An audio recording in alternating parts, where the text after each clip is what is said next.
The Jurassic World Evolution 3 campaign has us hopping from one global destination to the next. I have the official mission objectives for all locations, which reveal more about the campaign and how it ties into Jurassic World Rebirth. And we're also going to tackle the question of whether Jurassic World Rebirth content will be in the game at launch, or if it will be paid DLC coming later.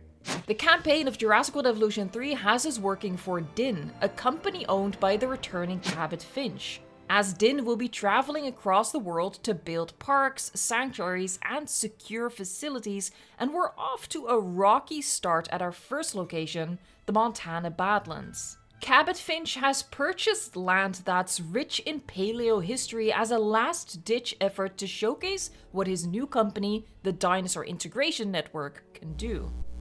The information in this video comes from the exclusive creator event that I was invited to attend a few weeks ago. I am unfortunately not allowed to show you footage or screenshots, although they did leak. However, all the mission descriptions in this video are 100% accurate. During this event, we were shown the global map and they cycled through all locations to show us the summaries. We were not explicitly told in which order the campaign would go through the locations, but based on the descriptions and the visible star ratings for each, we can piece it together.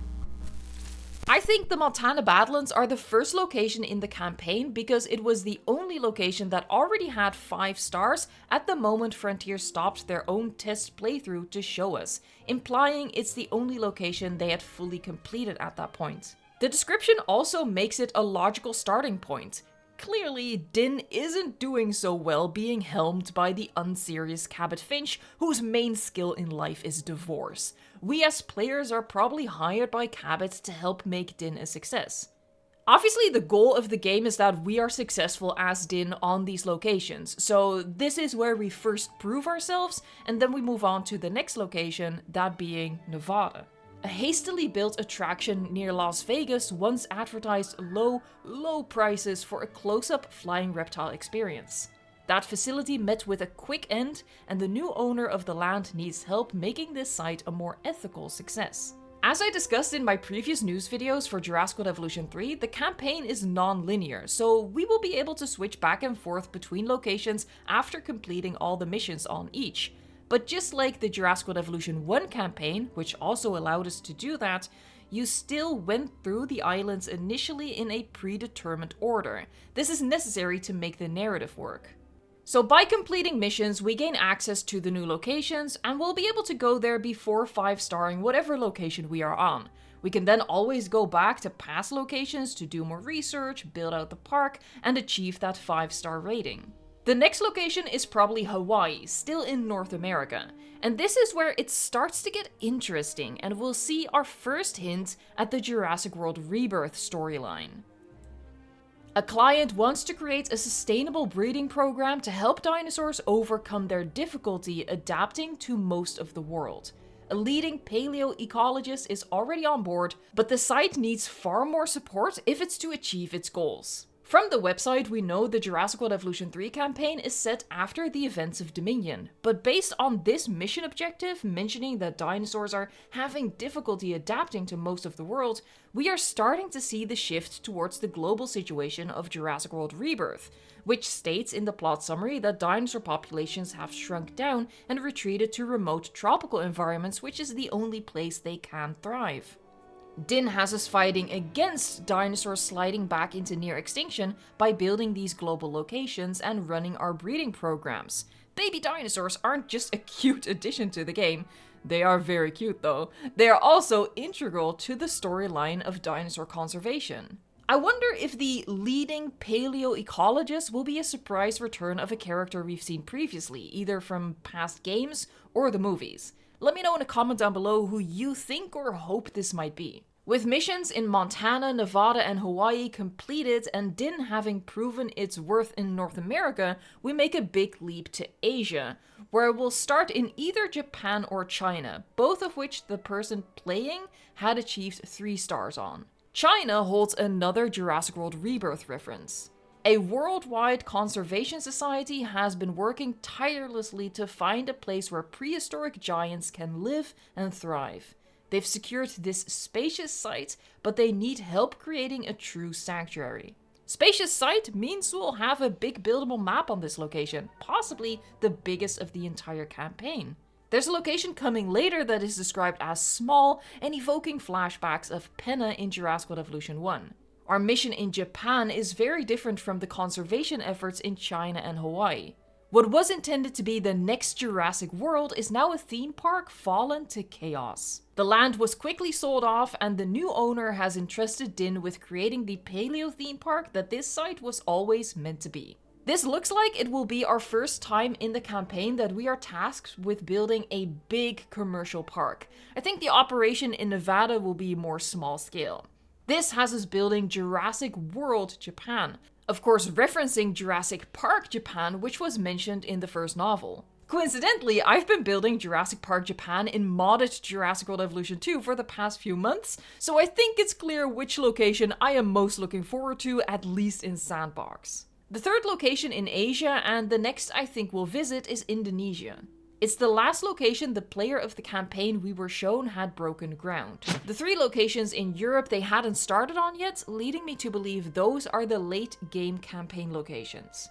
Indonesia is another tie-in to Jurassic World Rebirth, with possibly even a bit of a spoiler for Jurassic World Rebirth. Reports of disease in wild dinosaur populations has a client worried, especially with a tourist hotspot nearby. They've enlisted Din to help set up a facility that can both house dinosaurs and treat any outbreaks that arise. We already knew dinosaurs weren't thriving in Jurassic World Rebirth, but it wasn't confirmed why. It's just implied they aren't adapted to anything other than tropical climates. This mission in Indonesia suggests what most of us suspected based on the Lost World novel, that there is a disease affecting the dinosaurs, and the concern over the nearby tourist hotspot even implies that the disease might affect humans as well. I don't think the game will take a depressing turn and has us watch helplessly as our dinosaurs die off to neatly take us from the end of Dominion, where dinosaurs were widespread, to the start of Rebirth, where they only remain in small remote pockets around the equator. I think what this game is set up to do is create an alternate universe, an alternate timeline, and in Indonesia we might discover the cure to this dinosaur disease so we can put a stop to it. Before we go through the mission summaries for the European locations of the game, I want to tackle the question a lot of us have. Will Jurassic World Rebirth content be in the base game, or will it be a DLC later on?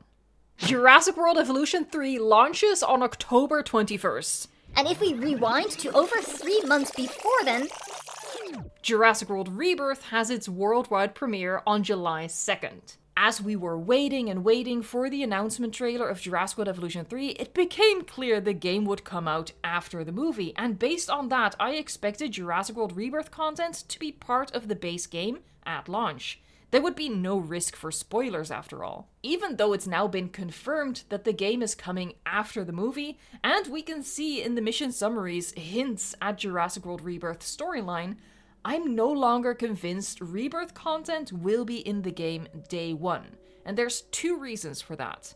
For starters, for Jurassic World Rebirth to happen, for the dinosaurs to no longer thrive and retreat to these locations at the equator, as per the movie's synopsis, Din has to fail.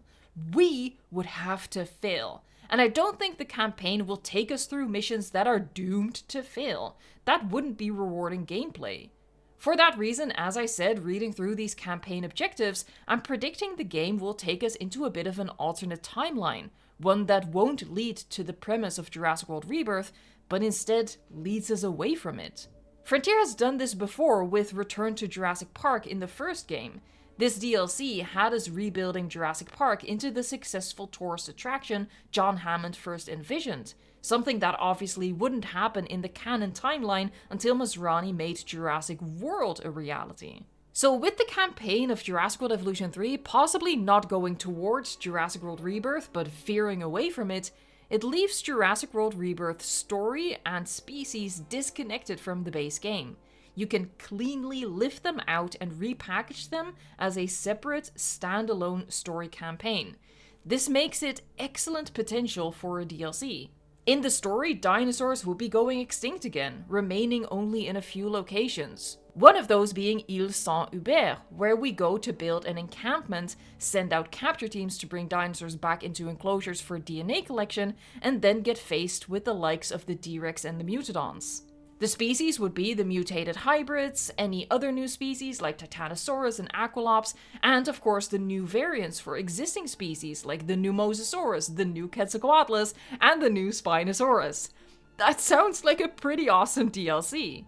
And that brings me to my second and more cynical reason why I think it could be a DLC. A lot of people will buy it. I think it'll sell like hotcakes. Before seeing the Jurassic World Evolution 3 trailer, I thought they would put Rebirth content in the base game to boost the sales of the base game, to help that sell like hotcakes.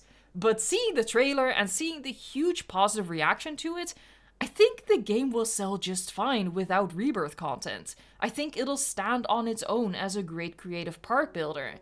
And I wasn't so sure of that beforehand when I made my previous speculations.